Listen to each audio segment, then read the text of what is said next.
There we go. This guy, if you only knew, oh my gosh. I'm glad that there's not an audience out here because. I have a reputation of being very conservative. Oh, well, you are, Mr. Conservative. Hi, guys. Sandy Hubert here. Welcome to the Insiders on Real Estate and Marketing, and this is our 49th episode. And today, Mark and I are going to welcome our special guest, Michael Addison from First United Mortgage Group here in Dallas, and we're going to do a deep dive into financing and financials and all the stuff to do with mortgages here in just a few minutes. But first, before we get into that, let's catch up with Mark, find out what's going on in this real estate business. It's actually pretty good. I'm surprised. Of course, we have a short month for February, so that takes away a couple of... Well, not quite as short. It's leap year. Right. You got an extra day, dude, to get all that stuff done. But I'm very encouraged. We had good inventory from January, good closing month in January. Did you? And February, order count is actually better than what I anticipated. Revenue is really good as well. And commercial's kind of re-engaged, so we've got some nice commercial deals closing on top of our residential. What's hot in commercial in Dallas right now? Well, there's a lot of land exchanging hands, particularly up in North Collin County. That side, retail's good, industrial's good, multifamily's a little bit tenuous. Office building's going to be the disaster zone because of occupancy Because side. they're just sitting there. They've got a bunch of debt coming due in the next 12 to 18 months in the Metroplex. I think somewhere in the neighborhood of $10 billion in debt. So there's some challenges on that side of it, but overall, They turn all that stuff into multi. well, they won't. They'll have capital sitting on the sideline. As soon as they mark asset down, they'll come in with cash and buy it and scoop it up. Wow. That's what they do every cycle. So anyhow, overall really good. We brought a new escrow team in that we engaged with Geneva Balsh and Paula, her assistant. She's over 30 years of experience. So she's at which office? My Plano office, at my corporate. Yeah. So I'm excited about having them on board. So anyhow, we're rock and rolling, pushing, and How's of course the new office going? we haven't found the final location yet. So We're talking about Secured Title of Texas. Correct. And Mark is president over there, and they have been expanding, going all over the Metroplex, and really cool company. You need to give them a try. Yep. If you haven't yet. Yep. But as the world turns, it always evolves to the interest rate. I know. Thus our special guest today, because Yes. I think we all have a tendency to only put our radar on 15 and 30 year, and there's so much wider range of opportunity of product out there, and that's why I wanted to. But that stuff's so scary. Well, it could be if you don't know what well, that's or why you need a professional, because or not scary if you don't know it's there, Well, right? true, So you true. got to connect, and Michael's got a tremendous reputation in this industry. He's been over 3 decades in the business, helped over 10,000 families, $5 billion in transactional value. Jessica Baldwin is his partner. Jessica's been in it 11 years. I think they've partnered together for about 9. I particularly love the First United Mortgage Group because it dovetails into First United Bank, and we just moved our banking relationship for our escrow accounts over about a year ago. Oh, that's cool. To First United Bank. So I just continue to be so impressed with the organization, and one of the things also I liked about the mortgage side, Michael, is I assume still so, is they service their own loans, correct? That is correct. Okay. Yeah. So anyhow, all that being said, let's just jump in. Let's do it. And Michael, let's talk a little bit, just what are you seeing in the financing landscape right now out there in the marketplace? We're seeing, a lot of challenges, but things that we can overcome. We've got there's a really big push right now. It seems kind of globally. When I say globally, nationwide, for the younger home buyers and first-time home buyers, getting them educated. A lot of them were born into interest rates that they've never seen above 4 and 5%. And so, very, very. And so we're helping them navigate that landscape. The kind of educating people that you don't need as much money down as you think. Mortgage interest rates are definitely a little higher, but there's some offsets to that have been helpful. For instance, down payment assistance, Mortgage insurance costs have dropped tremendously. They followed suit with a lot of the new models of taking into a lot more factors from a risk standpoint than just the normal, what's your credit score, how much are you putting down, right? Got it. And so does that make it a little more difficult to get a loan? to get a mortgage? It doesn't make it more difficult to get one. However, it makes it more valuable to have somebody that really knows these things. So we were talking the other day that back when I started, it was only, a handful of data points that it took to quote an interest rate and costs for a loan. Right. And now that number of data points has grown, threefold or more. So maybe 10 to 15 different data points that can determine an interest rate and a cost that aren't even always borrower specific. Sometimes it's property address, census tracts, minority populations, income, things like I that. think everything's getting more complicated. Yes. I think It is. everything's got more data points, more hoops you've got to jump through than when we were doing this thing, especially Mark and I 25, 30 years ago. It's completely different. Yes. And I think that no matter what industry you're in, you need someone to help you navigate it, whether that's marketing, whether it's mortgage, whether it's title or real estate. To try to jump in and do those things by yourself right now is daunting. And so Mark preaches it all the time. I'm preaching it all the time about marketing, but you need to have someone on your team that can guide you through these things, and mortgage especially with all these youngsters. Now I've heard that the latest generation, what are they called now? The Alpha? Is it Alpha? Are we back to A? The really young ones? Yeah. I think is that it? Yeah. Thanks, Trey. So yeah, the Alpha generation are wanting to buy homes, which their predecessor, the previous generation, they lagged along and didn't buy homes right away. But this newer generation, I have read, is more interested in out there in more cash flow. They have that cash flow to be able to buy homes now. But like you were saying, you've got to educate them on the whole thing because it's so different. It's so complicated, it seems like. Yeah, I mean, that's a huge deal. I mean, even at home with my children, it's starting to become more and more valuable to teach them about kind of what I do and what mortgages are. And it's sort of kind of gets the wheels spinning in terms of doing education for people from a younger age. Also, we take for granted some of that some people know about it and some don't. It's amazing every day how little people know about a mortgage until they're in the process, right? Absolutely, yeah. And so we really have tried to kind of focus on that a whole lot. And then with the newer generations, real estate's such a big deal. It's so valuable. When I look back, I sometimes wish I would have held on to more of the properties that I owned over the years, and I think I'll encourage my children to do the same. Right. It's probably one of the best and safest assets you can invest in the United States. Agree. And it's only getting more expensive, unfortunately, or fortunately, depending on if you're an owner or not. Right. So that's important, I think. Yep. Awesome. What are some of the, if you look, once you kind of go through those data points, what are some of the variables where you might have a tendency to look toward more bank product portfolio than just the standard market of agency 15 or 30? Yeah. Yeah, so the bank portfolio is made for the stuff that doesn't fit in the box that is what you call agency or Fannie Mae and Freddie Mac, people may have heard of. The loan amount maximum is $766,550 in most places. It's got kind of more strict income and asset and documentation standpoint. So we have a portfolio product that really helps a lot with self-employed borrowers. It helps with construction loans, land loans, things like that, things that are a little bit outside of the box, so to speak. So we're seeing that as a valuable tool to help people that maybe just started a new business, maybe they just sold a business, they've got a lot of assets.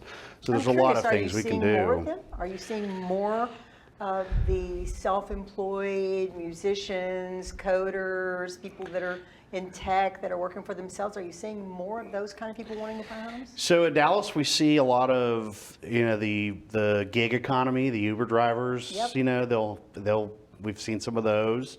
Dallas is very commercial real estate heavy, and those folks tend to have complicated tax returns because every deal is a separate entity for the most part. Oh, wow. So they may have thousands of pages of documentation to come at you, and that's where technology has been really cool. When we used to get I had a hotel owner recently that I'm doing a loan for, and he owned 40, 50 hotels. The tax returns were 3,000 or 4,000 pages. Normally, you just forget about it, or you'd have to sit down and maybe it would take you 2 weeks to get through all of that. Well, now we have an AI engine we punch that into. 3 hours later, we get findings back. We might have to tweak some things and whatnot, but it's amazing how that technology has helped. So that's awesome. huge that we're using that AI. Now, is that a proprietary system, or is that something that's industry?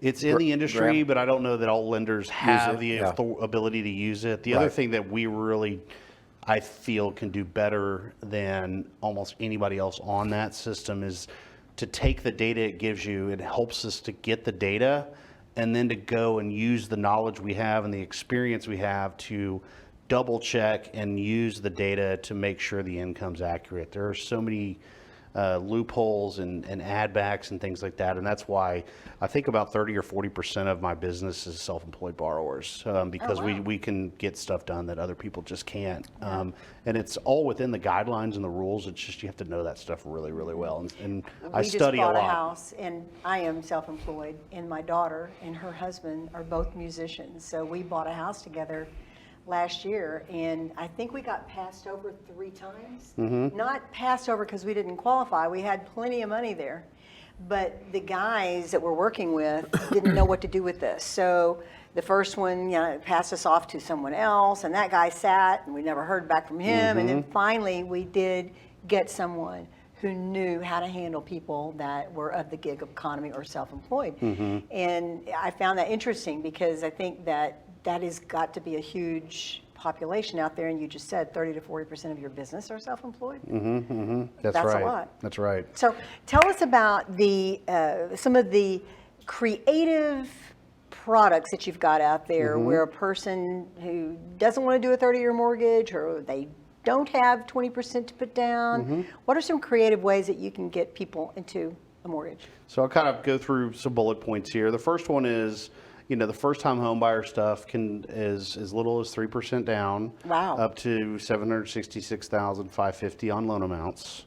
So that's a big deal. Do they have to have like pristine credit to do a 3% They do not, down to a 620 credit score. And then we even have programs down to a 500 credit score for folks that are buying in an area where the minority population is over 50%. That's just for helping giving everybody an communities. opportunity. Yes, exactly.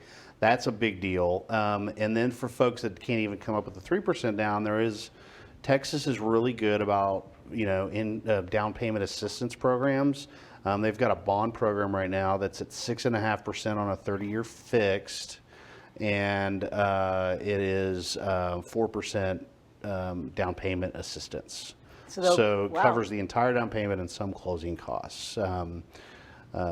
Rates and APR subject to change. So that's a really helpful. neat program. That's one. The other that is a big deal that I think a lot of people don't realize is there's a new 5% down program that's available for 2 to 4 family owner-occupied properties. Meaning if you buy a 3-plex and live in one unit, you can rent the other 2 out and put as little as 5% down.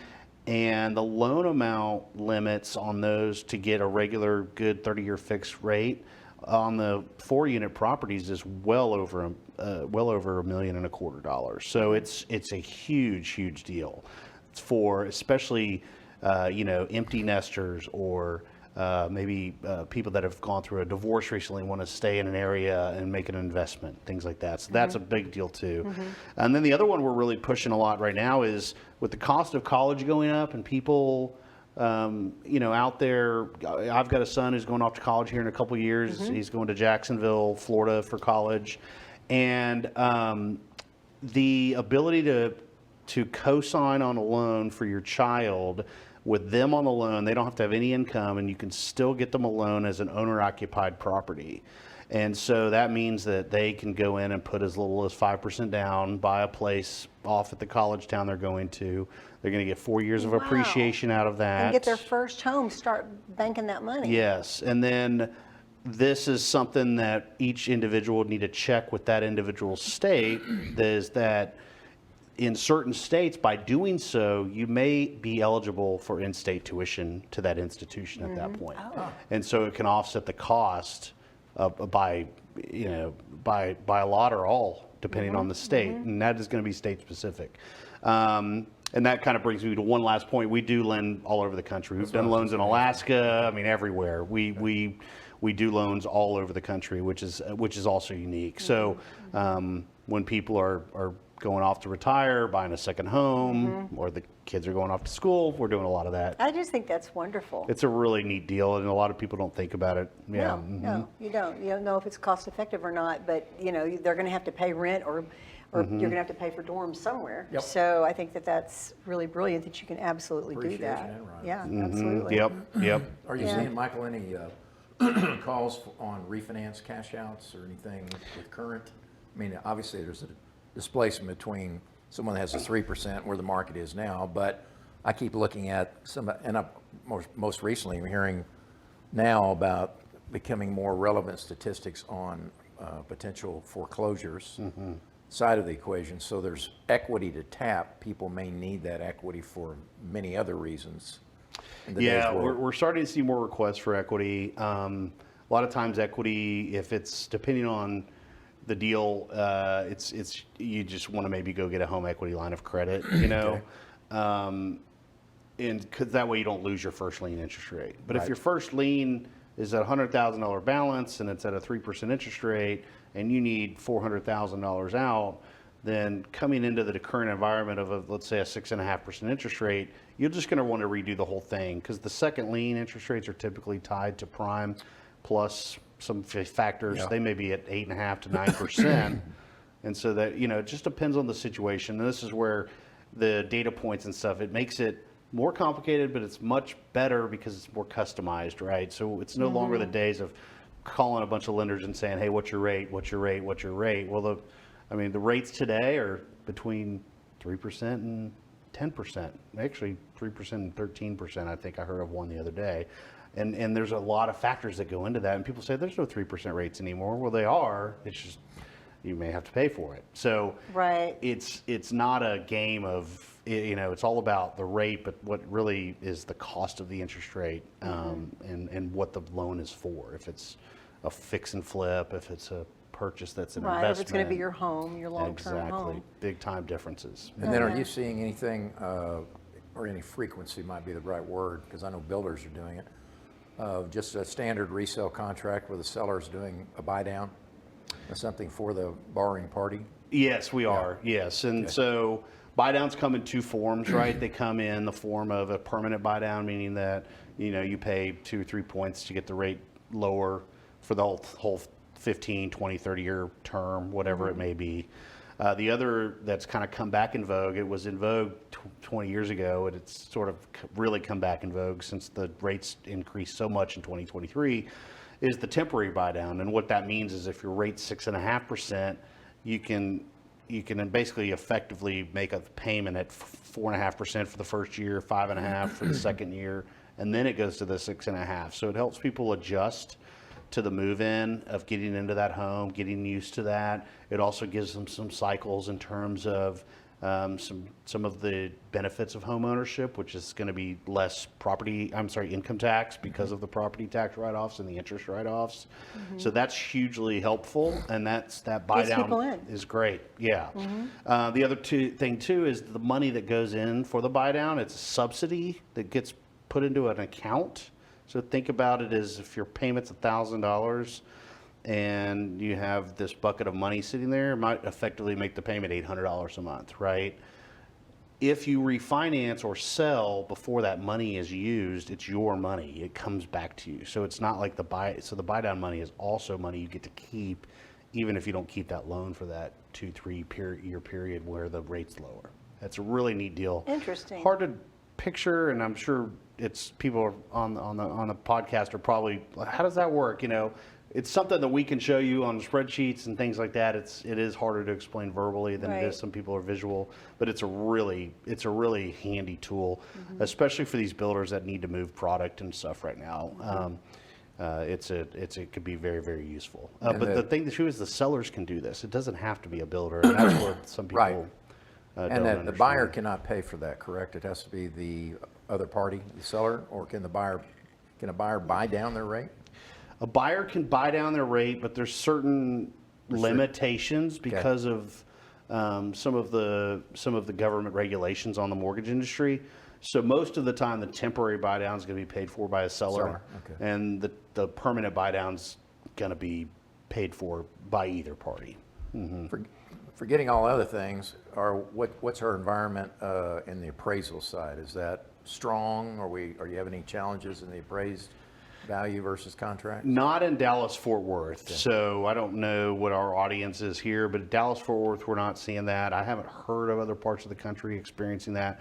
We've got a big presence in Texas and Oklahoma, and we're seeing things moving really well. Even Austin, which is having some pretty substantial drops from a sales standpoint, they're not really seeing a lot of pressure on values. Okay. I mean, when you look at North Texas, and if you go read about it, and I know you've listened to guys, I listened to the CEO of the Dallas Chamber recently, just the growth that potential and what's happening here. This is where rates, like, forget about the interest rate, go, if you want to buy a house right now, buy it, because it's going to be more expensive. And there's this cliche that's kind of been going around. I don't love it, but it works, right? It's date the rate and marry the house. Right. So that's kind of because the refinance opportunities. And so us as a lender, and a lot of lenders out there, are offering basically fee-free or low-cost refinance options for the first 2 or 3 years after somebody uses us for a mortgage. Title insurance is still required in Texas. Yep. But there's huge discounts on that, and sometimes usually you don't have to get another appraisal and things like that. Well, that's cool. And guys, I think that you need to reach out to Michael. I'm going to give you his phone number.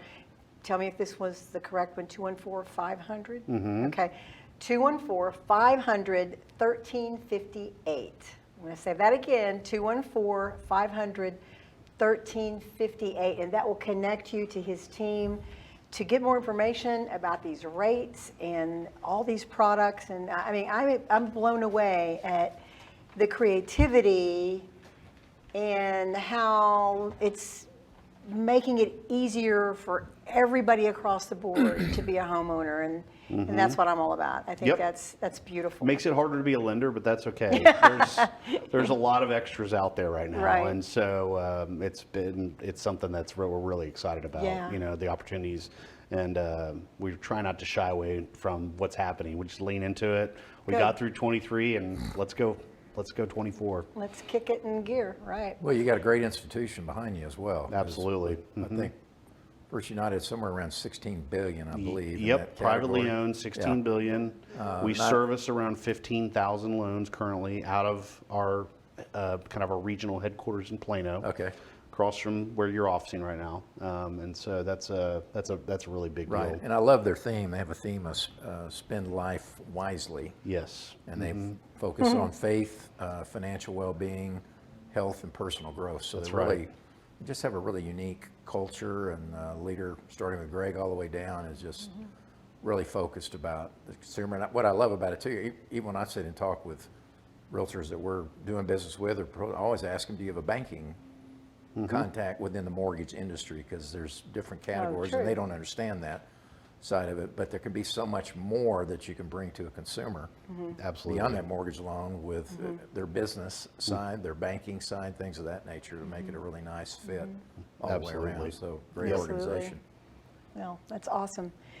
On the marketing side, as many products and data points that there is in mortgage, times 100 in marketing. I mean, it's insane right now. And there are 5 major marketing challenges that I told you I was going to share with you today. And those are, number 1, the saturation of advertising channels. I mean, anywhere you're advertising today, you've got to get through the noise. It's completely saturated. Your competition and their competition and their competition, they're all advertising now. Number two, standing out in a crowded digital space. Huge challenge. We are in the Milky Way. We are dots in the Milky Way. There is so much out there. So how do you do that? Number three, the algorithms that are changing on social media, and how do you handle that? What do you do? Did you even know they've changed? Have you looked at your page in a while to see that all of the views and likes have plummeted from just last year? Huge. Number four, balancing traditional and digital marketing. So it's just like in any industry, we want to embrace the digital, the data points, the whole new tech thing, but we also cannot throw away some of our traditional methods that have always worked for us. Same way in marketing. And then the last thing being the privacy concerns that are being more and more pushed out front today. So if you are a company, a realtor large enough where you are utilizing your customers' private information, you better be careful about that. So there are a way to overcome all these challenges. And I wrote an article yesterday and posted it on the blog, Sandy Hibbard Creative blog. So go to that and just search Navigating Marketing Challenges. And I've got a downloadable PDF guide that you can use that goes through what you can do. Investing in quality content, personalizing your marketing. Guys, if you have not personalized your marketing yet, what are you waiting on? You've got to get out there. You've got to be a presence. And most of my clients, they just turn their nose up at that. They don't want to do that. They don't want to be personal on Instagram. They don't want to be personal on Facebook. But if you need that for your marketing, too bad. You got to do it. All right. Building strong relationships. The generic thing is a no-go. Having your Facebook inquiries and your Instagram inquiries being handled by an Autobot is stupid. Yeah, I'm going to say it. It's stupid. You need to have someone on your team every single day on your websites, on your social media sites to know what's going on and who's reaching out. And they've got to be answered quickly and authentically, personally from someone from your team. That's huge, I think, building the relationships. And then embracing emerging technologies. AI is in town, boys, and we got to figure out how we're going to use it and not be afraid of it. So, that's one of the challenges we have to reach out. And then, as my buddy here is always preaching, you've got to stay informed. If you're not informed about marketing and what the landscape looks like this year, because it is completely different from what it was in July of last year. The algorithms change, the landscape changes. So how are you going to navigate these challenges? So that's what I want to address with you in my guide. So just go to my website and download the Navigating Marketing Challenges. And if you need some help, I'm here to help. So just reach out to me and let me help with your marketing. And that's all I got on that, guys. All right. So it's a wrap, and I want to just go to you and let you know, Michael, that we're going to ask you for 3 takeaways real quick. I'm going to let Mark go first so that you can think about it.